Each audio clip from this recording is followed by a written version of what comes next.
Okay, so we're talking about fractions and decimals here. Then this next chapter is going to be about fractions and decimals.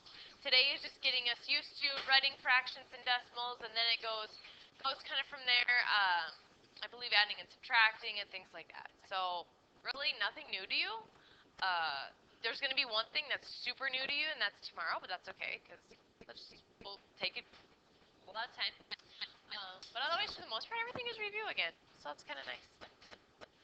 So, fractions and decimals.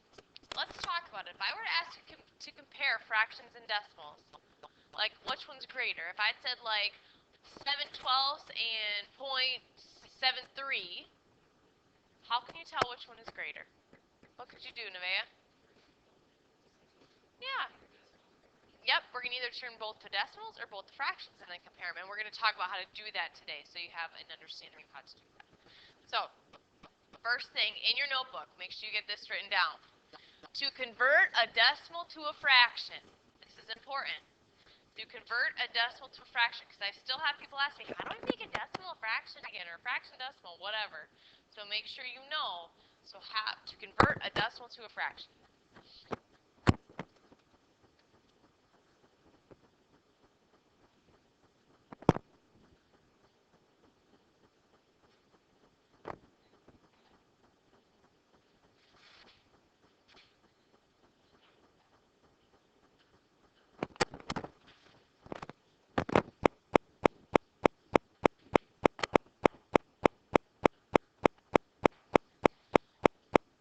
Alright, so when you have a decimal and you need to change it to a fraction, you have to pick a place value. And some of you might already be like, place value, I don't remember what that is. So I'm going to just quick write this up here. If I was to ask you what these places are called in a decimal, what are they called, Aspen? Like, what's this called? What's the first place called? Like, if I had a number here, this is the tenths. What's the next one? Okay, hundredths. And the next one is thousandths. Okay, the next one is 10 thousandths, but we're not going to go past that. Okay, so you need to know these things to be able to convert these into fractions. That's the thing. So when I read something like this is read as 9/10. Well, that tells you exactly right there what your fraction should be. Tenths would be your denominator, your bottom number, and 9 would go on top. Okay, same thing for this one. This is read as 7/500ths, so this is how it would look as a fraction. And then you always have to do what if you can do it? Reduce. Always reducing. So this could also be written as this. Right. So if I have this, how was that written as a fraction? 3/10. Can I reduce? No. So we're going to leave it. Okay. How would I write this one as a fraction? How am I going to write this one as a fraction? 8n. 55/100, which can be reduced. This can be reduced by what? 5. Okay, so divided by 5, divided by 5. This is 11/20. That's my answer. Okay. My other one, what's that one going to be over the top of? What's this one over the top of? 368 what? Thousandths. So it's going to be over 1,000. So this is what it's going to look like. Can this be reduced? Oh yeah, it could for sure be reduced by 2. Probably by more than that. So if you want to by 4. It could be reduced by 4. Let's see, this would be 9 and 2. It would be 92. This divided by 4 would be 250. It could still be reduced by what? Well, is 92? Not 3. This one can't go into 3, but 2, it can go start with 2. So this would be 175, and this would be, let's see, 46. And I think that's probably where it's going to stop. Unless it can be done by 3. That one might be able to be done by 3. 175. I don't know if 175 by 3. No, it can't be done by 3. I'm guessing it can't be done then. So that would be my answer. And then stop. The end. The end. Does anybody have questions? that's probably the hardest one you're going to see all day. For reducing wise, anyway. Any questions on how to change decimals to fractions? Okay, so let's talk about the other way now. Converting a fraction to a decimal. This is the part where everybody forgets. This is what everybody forgets. Changing a fraction to a decimal. I don't know. I have people say, how do you change fractions to decimals again? I don't know. They just do. So changing a fraction to a decimal now. So we're going the opposite way. We talked about this before, where a fraction is just a division problem, you guys. That line in there is just saying divide. That's all it is. So if I'm going to change 3/8 to a decimal, this is what I'm going to do. The top one always goes in the house. Always. I can't say that enough because people forget. The top one goes in the house. Then, when I'm doing my division, I need to make sure my decimal is in the right spot. Okay, so if this is my decimal, it's going to go directly up on top. Now I can start my division. So many people get out of sorts because they don't put their decimal in right away. They'll say, oh, well, I think it's supposed to go here, so that's my answer. That's not true. So put your decimal in right away, and then you won't have to guess. It's not a guessing game. So 8 goes into 30. Let's see, 3 times minus 24. I get 6. I'm going to put as many zeros and bring as many zeros down as I want. Bring another 0 down. There you go.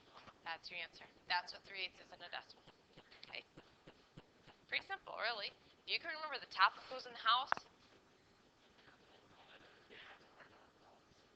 No, I just did that to show you. I'm just going to keep bringing them down. You don't have to write them out. I never do. I just keep putting them on the bottom. I don't put them up on top. I don't. I just keep putting them on the bottom. So, all right, so we have to talk about some different types of decimals, and we talked about this last year too, so this should not be new to you. We've talked about repeating decimal. Now, repeating decimals have patterns of digits. Some decimals don't ever end, you guys, like they go on forever. And one type of those types is a repeating decimal.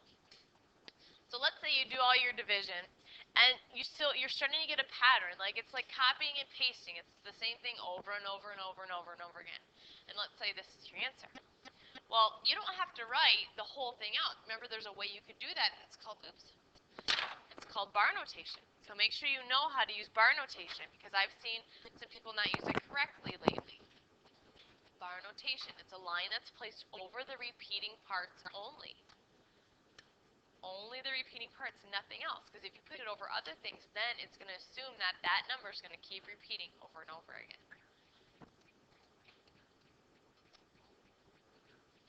So notice up here how I just put it over the 0.2161. Well, if they asked you what this is in a decimal, you can say this. And that's all you need to write. That's it. No farther. That's the cool thing about the line.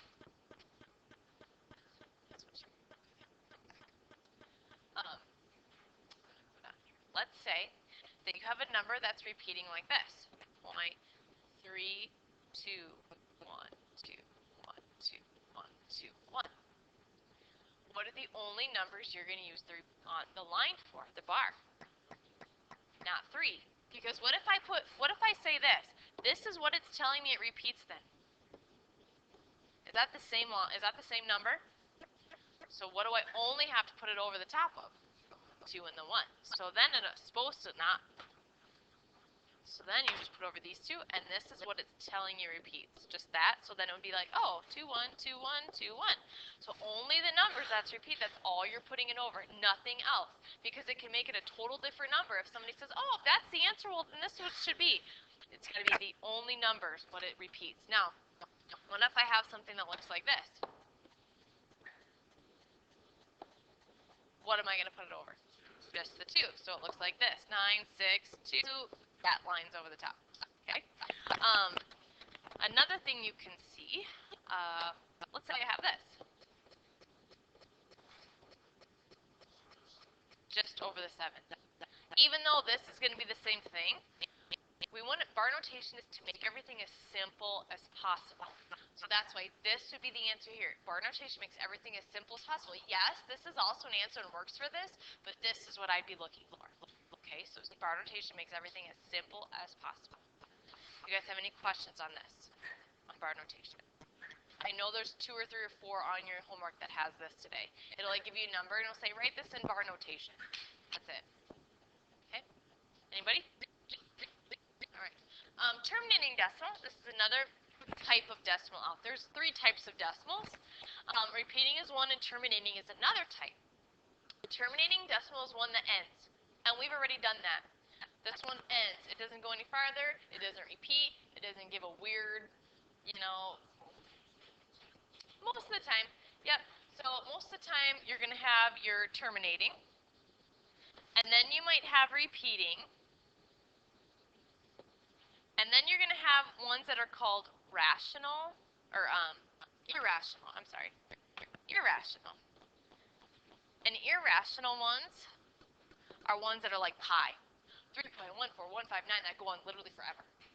Irrational are the ones that go on forever, have no rhyme or reason to them. I mean, you honestly can't put them in a fraction because there's no way you can put them in a fraction. They literally just go on forever. So those are the 3 types. These are the 2 types we're talking about today only. Okay? This one we'll talk about tomorrow a little bit. Sure. Terminating, repeating, and irrational. An example of an irrational is pi. And these are the only 2 that can be really put into fractions. Only be fractions. Alright, can I go to the next one? Alright, so I want you to convert these to a decimal. Pick one of them. Don't do both. Pick one. We won't do both of them. You pick one of yourself. I'm going to do the first one and the second one. Pick one. Change it to a decimal.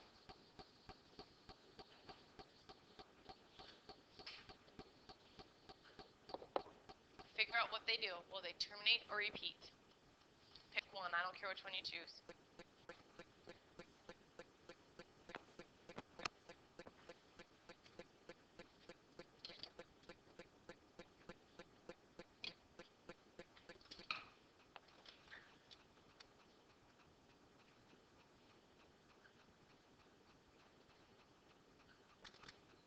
There's one up there that terminates, and there's one up there that repeats.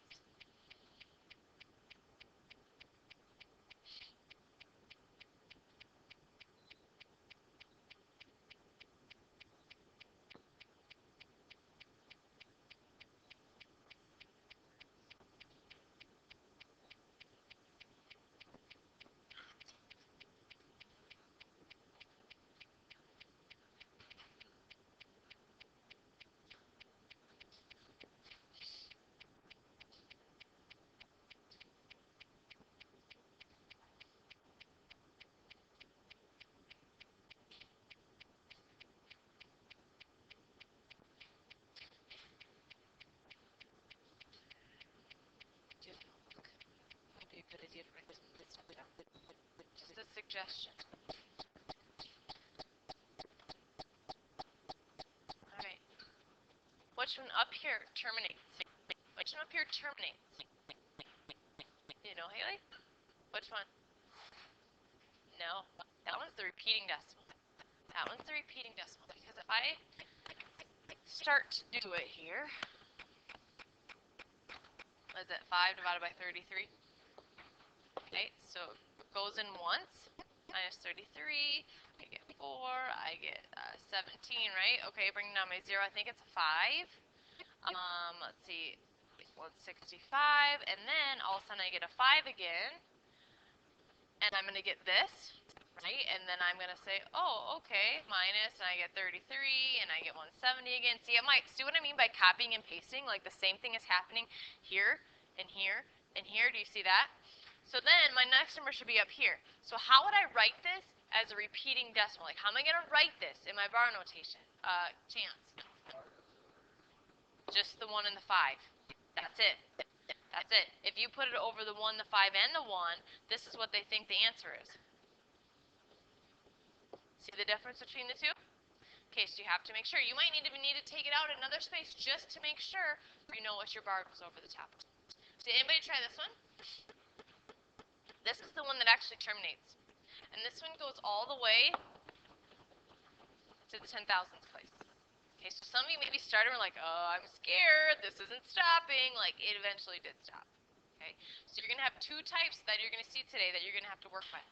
So make sure that if you're not sure, they're either going to repeat or stop. There's nothing else today. So if you're getting to a point where you're like, okay, this isn't repeating yet, keep going. It's going to stop. Or maybe it'll start repeating. So those are the only two things that are going to happen today. How to change this to a decimal. How to change a whole number to a decimal. Few ways you can do this.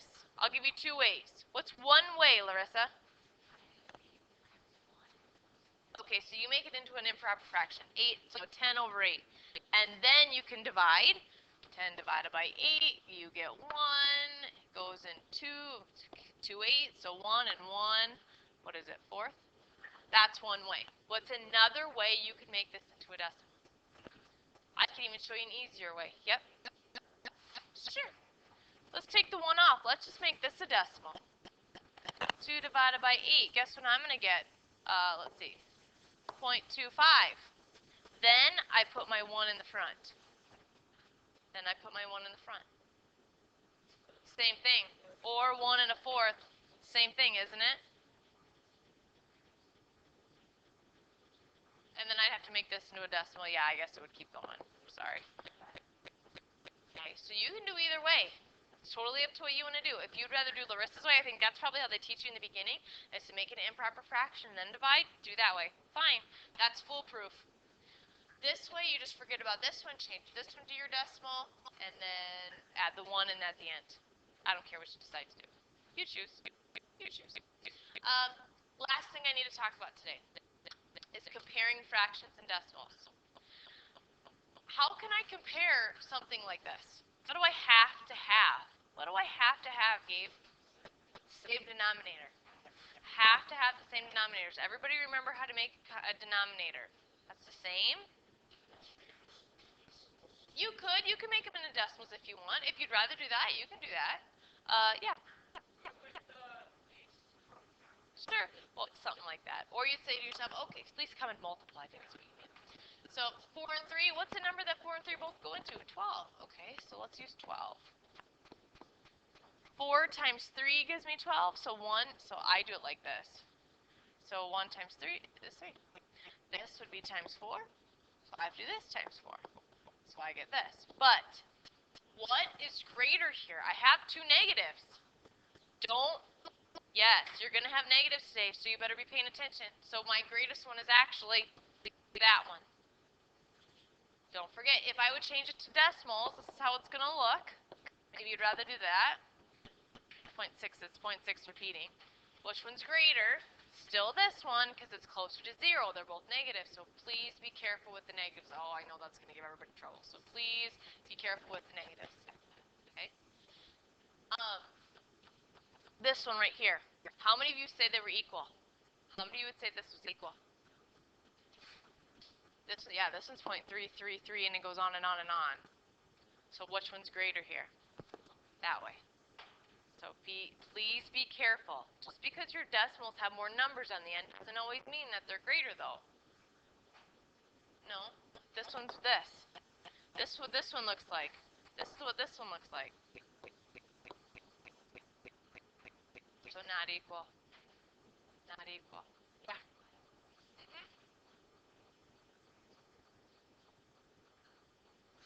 But they're not negative.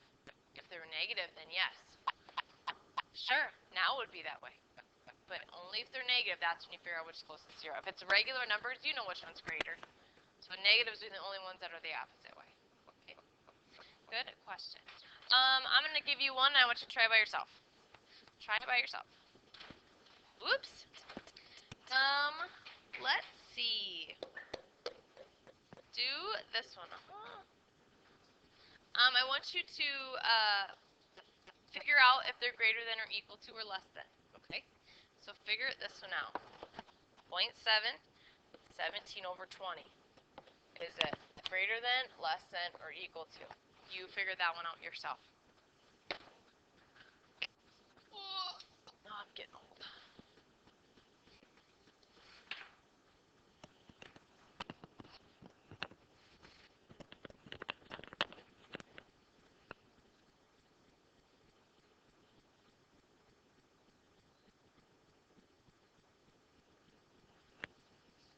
You can do this many ways. You could change this one to a fraction and then change the denominators. You could change this to a decimal and then compare them. There's a lot of ways. Whichever way you're more comfortable with.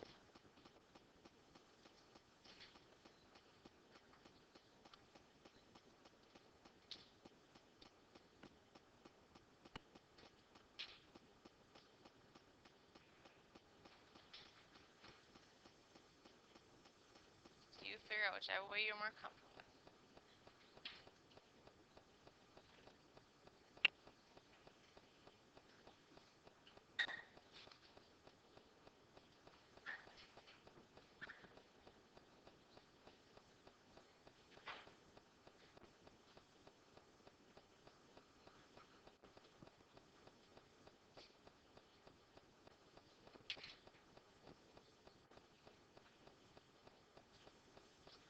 Alright, which one's bigger? 17. What is that? Okay, who changed that to decimals? Did you guys change that to decimals? 0.85. You know, another way you could have done it too was you could have said, okay, well, this is 7/10. Well, I'm going to change this and make this, what was it? Yep. That's another way. But that only works really if you have good denominators. If you don't have good denominators, I mean, you could still do that. It just doesn't work great. You can do whatever way you want. Yeah, it depends which way. Sometimes it just depends what your denominators are. If you have easy denominators, that's the easy thing. But if this was like 27, like, yeah, that's not great. So it's up to you of what you guys want to do. Totally up to you. You solve however you want to solve. Now today, your homework is all the evens. That's it. All the evens, 16 through 56. It's really self-explanatory. It's everything we've done up here. It's changing fractions to decimals. It's changing decimals to fractions. It's comparing two different things. It's ordering from least to greatest. Just be careful when you have negatives, because that'll get you in trouble. It's writing in bar notation. Like I said, everything today is either going to repeat or terminate.